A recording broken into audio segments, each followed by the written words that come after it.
Hello guys, good morning, and on this video naman guys, may share pala ako sa inyong digital tire inflator. So nabili ko to sa Lazada guys, and ayun, digital siya, 610 ko siyang binili. So open natin guys.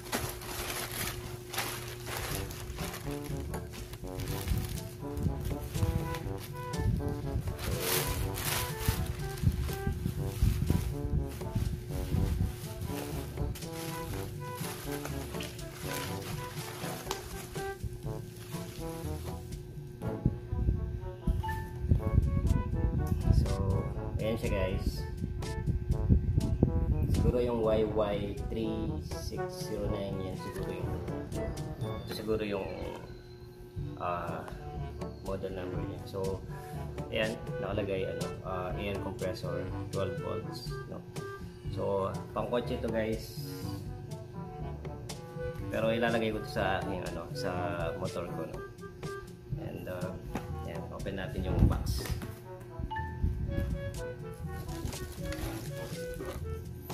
Ayan guys, so ito yung laman niya sa box. Meron siyang syempre yung manual, and then ayun, ito siya. So ayun nga guys, digital siya, no? So meron kasing mabibiling din, yung pointer display. Mas mura yun ng konti, nasa 400 flash yun eh. Di katulad dito, nasa 610 ko siyang binili. Pero sa iba mga 630 ganyan, nasa 600 lagi.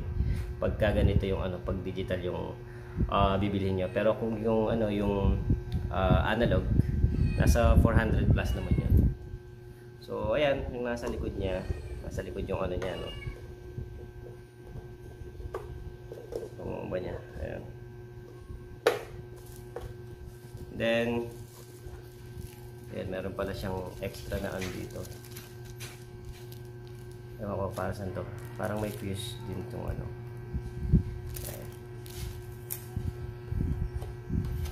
So ayan yung niya, yung haba ng cable para sa sa gulong. And then yun nga, para pagganahin to, meron siyang kuryente dito. Ayan, mahaba yung kuryente guys. Ayan. So sobrang haba ng kuryente, and then isasaksak mo to. Ayan. So yung motor ko kasi guys, meron na siyang parang yung car charger, no. So meron akong dito doon, yung parang outlet para dito. So kaya bumili ako ng ganito kasi pwede pa rin naman sa motor ko yung ito. So i-try natin ito mamaya guys kung gumagana. So yun nga guys, no, ito siya. Yan. So ito yung switch niya. Then yun nga yung sa likod. Yan. Ito. Tapos ito naman yung i-connect mo sa gulong. Yan. A few moments later. So ito guys, no. Ito yung pala yung charger na nabili ko.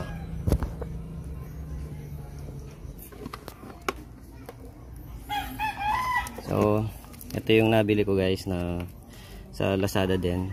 So ito yung nakalagay sa motor ko nito.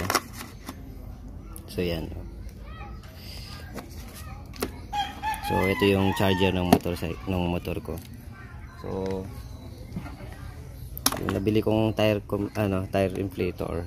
So ito pwede ko siyang ilagay dito.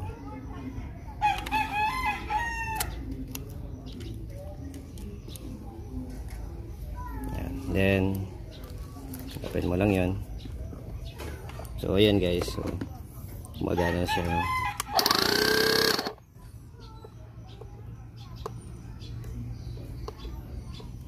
Ayan, so pwede mong set dito kung ilan yung mo.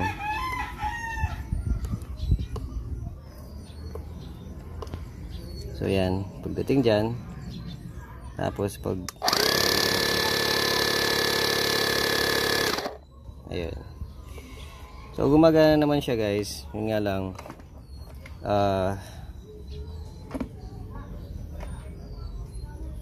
Hindi ko pa siya matatry kasi hindi pa naman flat yung ano ko, yung gulong.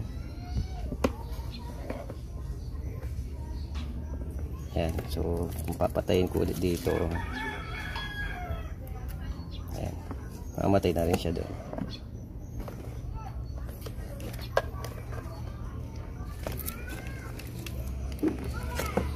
May ano din pala siya dito guys, flashlight. Yan, sa itaas. Yan. Yan.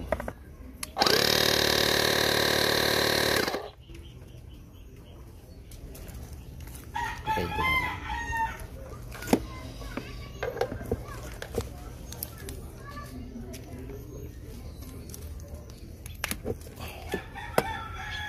1 eternity later. So guys, so ayan o, pinlat ko na yung motor para matry ko mismo dito sa motor ko kung gumagana siya.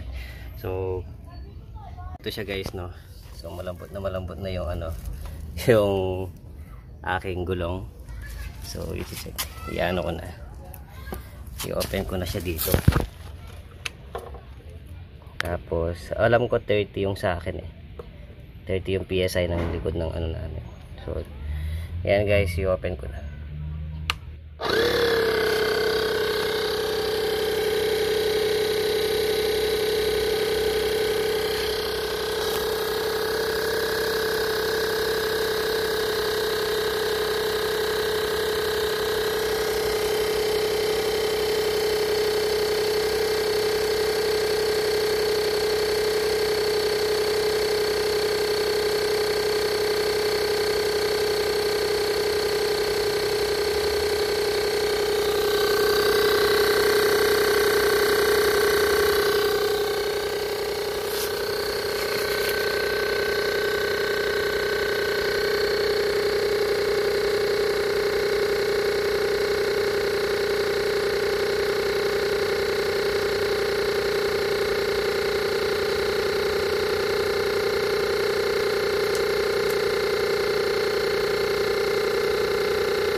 Yan guys, medyo umangat-angat na siya at nasa 28 na siya, no?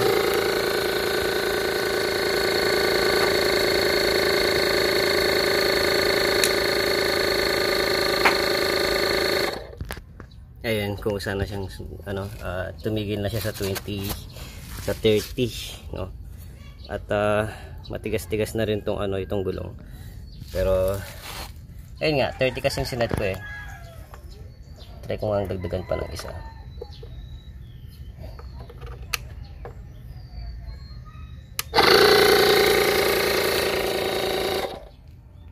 Ayan, nadagdagan ko pa ng isa.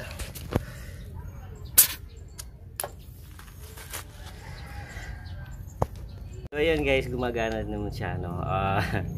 Akala ko hindi niya bumombat ang buong ano, itong gulong ko. Kung hindi ko masusundo si Mrs. mamaya. So ano naman siya, yun nga, sa sinet kong 30, ayun, matigas na ulit yung gulong, no. Binawasan ko ng hangin kanina, and then yun, binumba ko ulit siya ngayon. Ano nga, gamit nga tong ano, tong tire inflator, and ayun, okay naman siya, gumagana naman siya, and mabilis lang din naman magpahangin.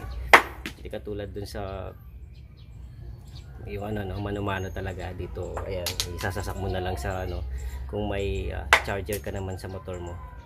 Pero pang ano talaga to eh, pang kotse talaga to eh. Ayun lang, meron kasi akong ano, nabiling car charger, yun. Okay, pwede naman siya, kaya ito yung nabili ko. And yun nga guys, working naman siya.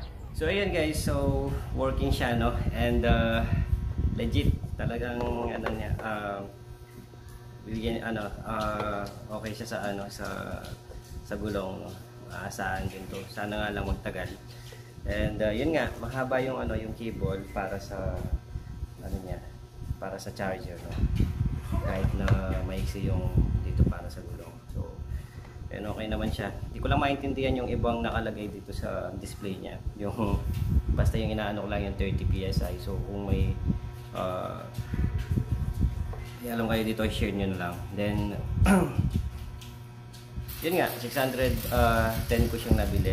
And okay siya guys. So magagamit ko talaga to. Lalo na pagka nasa biyahe. Pag halimbawa sa parking din bigla flat ako, at least meron akong dito pumamba, and hindi ako masyadong pagpapawisan dito kasi nga yan, no? So iano ko lang siya dito, siya yung bahala. So yan guys, legit naman siya. And kung gusto niyo ding makita tong item na to, kung saan ko siya binili, lalagay ko na lang yung link sa may description ng video na to para makita din niyo. Pero yun, 610 ko siyang bili. May mas mura dito, yung 400 plus lang yata yung mga pointer display. And yun lang guys para sa video na to. And thank you so much for watching. Next time ulit. Bye bye.